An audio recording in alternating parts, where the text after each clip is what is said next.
Ola, boas.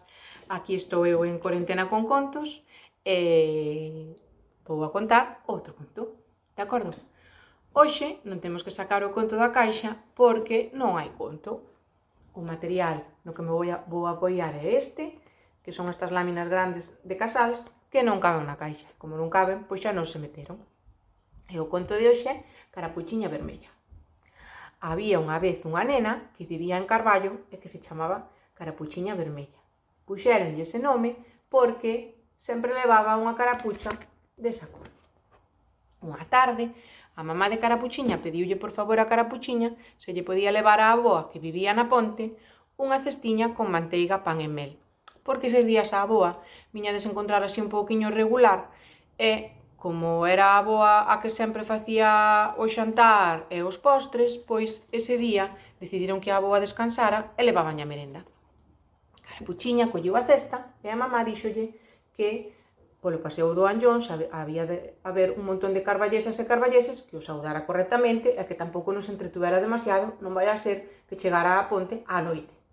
Carapuchiña dixolle a súa nai que non se preocupara, que era unha nena responsable, que xa sabía o que tiña que facer.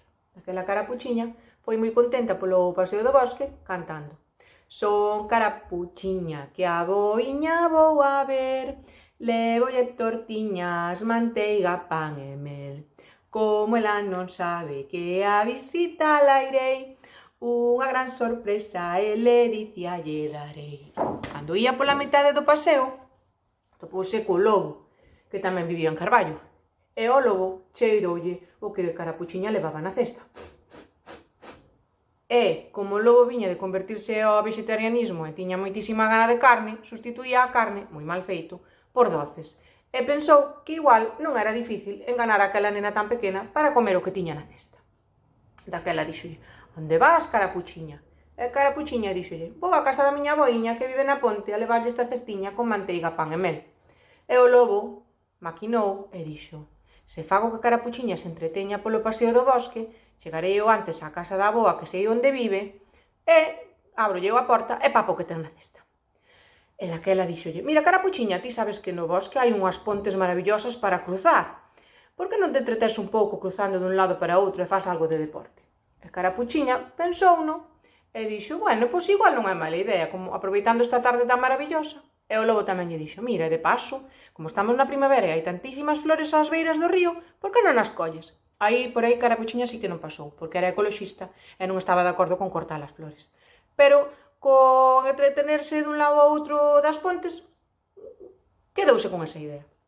A Carapuchiña foi cruzar as pontes e o lobo chegou á casa da avoa. Cando chegou á casa da avoa o lobo, entrou a modiño para sorprendela e encerrala nunha habitación. E atopouse con que a avoa non estaba na casa. Había un camisón, un gorro, máis unhas gafas enriba da cama, e o lobo disfrazouse con esa roupa e metiuse na cama. Dalí a un pouquiño chegou Carapuchiña. Quen é? Dixo o lobo desde a cama, imitando perfectamente a voz da avoa, porque tamén iba a clases de teatro e dábaselle moi ben. Son Carapuchiña, aboiña. Pasa, pasa, que a porta está aberta. Carapuchiña entrou e viu que a súa avoa estaba moi desmellorada. Dixo: pois esta gripe sí que debe de ser forte, porque a miña avoa está parece bastante enferma. E díxolle: aboiña, aboiña, que orellas tan grandes tes. Son para oírte mellor, Carapuchiña. Aboiña, aboiña, que ollos tan grandes tes. Son para verte mellor, Carapuchiña. Aboiña, aboiña, que nariz tan grande tes. É para olirte mellor, Carapuchiña. Aboiña, aboiña, que boca tan grande tes. É para papar o que tes na testa mellor. Alto, alto, alto, díxolle Carapuchiña. Pero vamos a ver, que ti non és miña avoa. Que che parece? Que me vas a enganar así de fácil? Eu sei que ti és o lobo.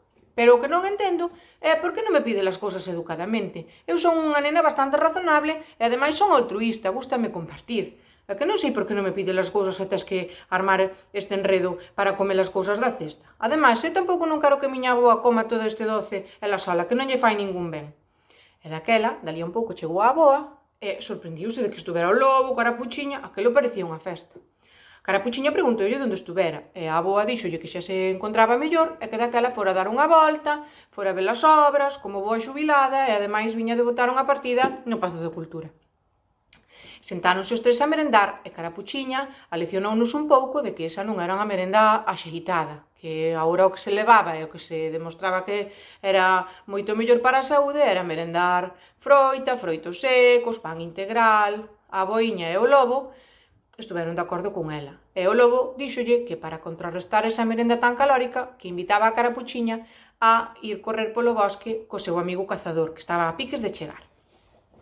Daquela, cando chegou o cazador, o lobo e Marcela arrincaron polo paseo do bosque a correr, que é un sitio maravilloso para correr, e a Carapuchiña despediuse da avoa cunha aperta, porque hai que recalcar que esta historia está de antes do coronavirus, de acordo? Cando as avoas e as netas ainda se podían apertar. E despois foi correr co lobo máis co cazador polo bosque. E colorín colorado, este conto está rematado. Espero que vos teña gustado. Chao, chao!